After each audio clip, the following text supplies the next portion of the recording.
Study after study have shown that people who are lonely and depressed and isolated are 3 to 10 times more likely to get sick and die prematurely of pretty much all causes when compared to those who have a sense of love and connection and community. Dr. Vivek Murthy, the former Surgeon General, is a good friend, and he wrote a book about this more recently, showing the same power of these simple changes. Mhm. And there's been a breakdown in the social networks in our culture in the last 50 years when people don't have an extended family or a neighborhood they grew up in or a church or synagogue or a club that they go to regularly or a job that they've been going to for 10 years where they get to know their coworkers. And when you spend time with people like that, they really know you. They don't just know your Facebook profile. They know, the times you messed up, when you got Yeah. busted or you got suicidal or you broke that window or whatever it happens to be. And you know that they know, and they know that you know that they know, and they're still there for you. And there's just something really primal, like I see you, all of you, Yeah. and I'm still there for you, as Yeah. opposed to on Facebook or social media where people just post their best self.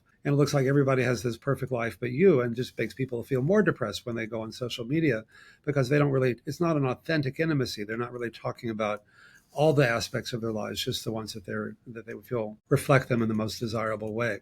And also it affects the choices that we make. People are much more likely to overeat or drink too much or work too hard or abuse substances or spend too much time on the internet or video games when they're feeling lonely and depressed. It's how they cope with their pain. And so we've learned it's not enough just to give people health information and expect them to change. If it were, nobody would smoke. It's not like I'd say, hey, Gabe, did you know smoking's bad for you? Go, gosh, I didn't know that. I'll quit today. It's like everybody knows that. But Yeah. they often say things like, I've got 20 friends in this pack of cigarettes and there's no one, they're always there for me and nobody else is. And so if we can work at that level of giving people, that's where the support groups come in handy to recreate a sense of a real authentic intimacy, or this time you spend with friends and family is not just a luxury that you do after you've done all the important stuff. It is the important stuff. And that's where the awareness can be such an important part in our healing, when we understand that these simple choices can have such a powerful impact, not only just how long we live, but also the quality of our lives, how well we live. Yeah.